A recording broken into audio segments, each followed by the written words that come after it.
Welcome back to SnowRunner, guys, and if you're seeing this video, that means that the RZR 1000 mod by Limes is now publicly available, and you can check it out on mod.io in the description below. Now, as far as when it's going to make its way to consoles, that all depends on when the developers approve it, but I will put a pinned comment down below when it is approved and available on consoles. So, console people, don't worry, I will, of course, keep you guys updated as to when this vehicle drops. Now, with all of that being said, let's go ahead and check out the latest version and the latest updates to the RZR 1000, and also let's get a look at what it's like to drive on a map like Bootleg Hallows, for example, because this map features a lot of rocks, mud, water sections, and it's got a really good variety of obstacles, which will be perfect for running this RZR 1000 through its paces. Now, before I go any further, I am certain that there is going to be a back and forth in the comment section down below on whether it's pronounced Razor or RZR. I've heard it both ways, and I'm not completely sure how Polaris themselves actually pronounce it, so for the remainder of this video, I'm going to be referring to it as an RZR,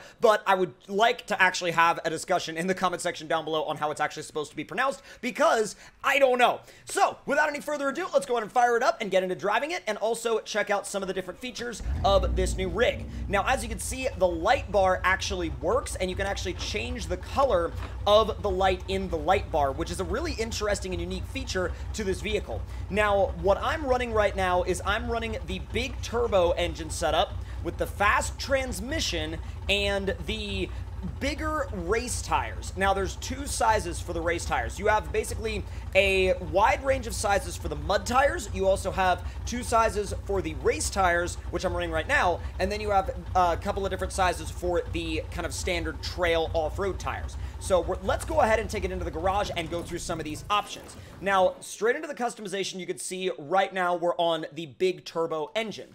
Now, there's also the Diesel Addict 66 spec engine, and I'm sure that each and every one of you guys knows exactly what that means. That means that that engine is genuinely totally designed for sending it, and absolutely nothing else. That engine is designed for just full yeet all the time. Now, if you want a more realistic or balanced experience, the best setup for that would be the stock engine with the default gearbox. If you want something that's sort of a little bit more on the quick side, a little bit like spicier to drive, I would say default gearbox with the big turbo engine. If you want something that is good for racing, I would go with the big turbo engine and the fast transmission. And if you, of course, want something completely over the top and ridiculous, fast transmission and Diesel Addict 66 spec engine is going to be the move for you. And we will, of course, be trying that out a little bit later on. Now, our current setup is going to be big turbo engine with default transmission, which I feel like is a really good setup for some trail riding or some mud-based stuff. So let's go with the stock suspension for now, although if you want to actually head into a mud pit, you can actually throw the lift on it, because what this basically does is it stretches the suspension out nearly all the way, almost to the max of its travel, but it also allows you to keep the body a little bit higher above the mud, and it allows you to actually fit some really large tires, and I'll show you guys what that looks like in just a moment. Now, currently, I have the 35-inch Maxxis Bighorns on this thing, and you can also go for a 34 or 38-inch off-road tire, which is more of a trail compound if you're wanting kind of a more across-the-board style experience. Now, these guys right here, the Moto Havocs, these are going to be your sort of checkmark style, agricultural style, mud terrain tire, and not even mud terrain, just mud. These are mud terrains. These right here are mud terrains, these are UTV race tires, and these are just mud tires. There's nothing MT about these. There's no load rate, well, I guess road-focused load rating on these tires. Now, if you want to build a mud setup, you totally can, and let me go ahead and actually throw the largest mud tires I can on this thing and take it out of the garage so you guys can see what it looks like. Let's also change up the weather just a little bit, because it's a little, it looks a little gloomy outside right now. Now, granted, this is very, like I said before, super over the top. This is getting into Florida man territory in terms of what the setup is for. But, you know, if this is what you want to build, freaking go for it, dude. So let's go back into the garage now that we've taken a look at that setup. And we're going to swap it out to the standard suspension, which also can still fit every single tire option, by the way. We're going to go back to the 35-inch Maxxis Bighorns. We're going to stick with the big turbo engine and the default gearbox and see how it drives. Now, also, We've got the front windshield on it. We've got the rock lights on it as well, which the rock lights are really, really cool. So let's say, for example, I wanted blue rock lights, and we're going to throw some, we've got the lights on there. We've got the front light bar on there, which actually, let's throw a red light bar on there and swap this thing over to a red paint job as well. And now we're ready for an adventure. So let's see what that red light bar looks like. Yo, that looks sick. That looks so good. Like, legit, that looks amazing, and I am totally down to run that whenever I drive this thing. Now, when you're on the default 6-speed gearbox and the big turbo engine, it's fast. When you go to the fast gearbox, it gets even faster, but, oh god, wow, I actually needed a little bit of help there. Come on. We need a little bit of a pull with the winch, bro. Come on, what are you doing? Dang, that's some gnarly, like, gnarly terrain to go through. Now, those snorkels, they freaking work. I mean, this thing didn't even come close to dangerous water level when going through the river right there, so I'm not sure what dangerous water level would be with this thing, but we're going to test it and find out. Now, let's see. These are on, like I said before, these are the race tires, not the mud tires, and it's still doing a really good job of clawing its way through the mud. It might not be a mud monster in this spec, but I mean, this mud is some of the gnarliest mud you're ever going to come across in this game. So, I mean, if this thing is fine here, it's going to be fine just about everywhere. You could rip through a campaign map in terms of getting the watch points unlocked in this thing. Let's find the water limit, because we've already found some other limits of this thing, so let's find the water limit. Whoa! Whoa! When's it going to shut off? Okay, there. It finally shut off. At the very bottom. At the very bottom of the river, it finally shut off. I'm like, okay, that's a thing, isn't it? That's freaking wild. I do love how it drives, though. I mean, at the end of the day, this is one of the most fun to drive vehicles that I have driven in SnowRunner in a really long time. Let's see how it does through some more rocky terrain. I said up. Why are you stuck here? Bro, it got stuck in this exact same spot the last time I came through here as well. And I don't know why. I really, truly don't understand why it seems to keep getting stuck there. It must be getting caught on the front bumper or something like that. But let's make our way out to some slightly more rocky terrain, which coincidentally, you can find right here outside the garage. We're going to keep it in low and see how it does on some rocks. Making our way up and over. Now, it's not necessarily going to be the best rock crawler in the world, but honestly, it's not bad. It's not terrible at all. Let's see, this is an interesting obstacle. It's a stair step down into a big mud pit. Whoa, okay, that's properly deep. Are you that stuck? Yo, oh my god. Oh my god. This is like just a little testing trail right outside the garage, and it does not hold back in terms of difficulty. I've never been down this trail, even though I have some experience out here on this map, and I've done a pretty decent bit of exploring out here. I've still never been down the trail that's like right near the garage, and maybe I should have, because it's a freaking gnarly trail, bro. Like, this is so good. Please don't rock glitch. I'd really love it if you wouldn't do that right now. Thank you.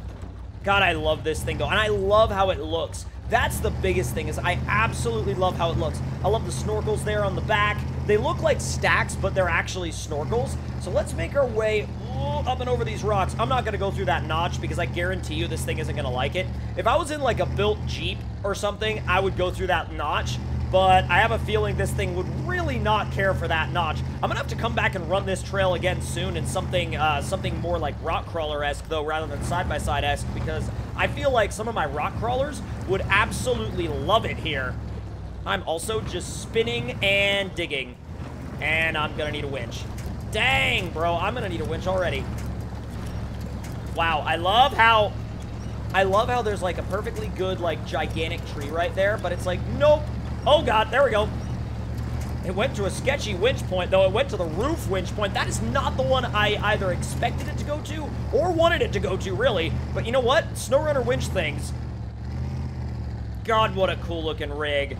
And it's so much fun to drive. And also, if you just like having vehicles to sort of pop onto the back of your, let's say, for example, your ATV deck, or maybe your gooseneck trailer behind your truck when you're going adventuring with friends, this right here is probably one of the top vehicles for that entirely in this game. So many of you guys are going to have such a blast running around maps with this thing with your friends. Oh my god. Dude, I am so excited to just get, like, some of my buddies into a multiplayer match, or a multiplayer game. Not really a match, but just, like, a multiplayer session, and just go exploring with these. I mean, literally, I'm driving up, like, what, a creek bed right now? And even though it's not a trail, you can still have a blast exploring in it.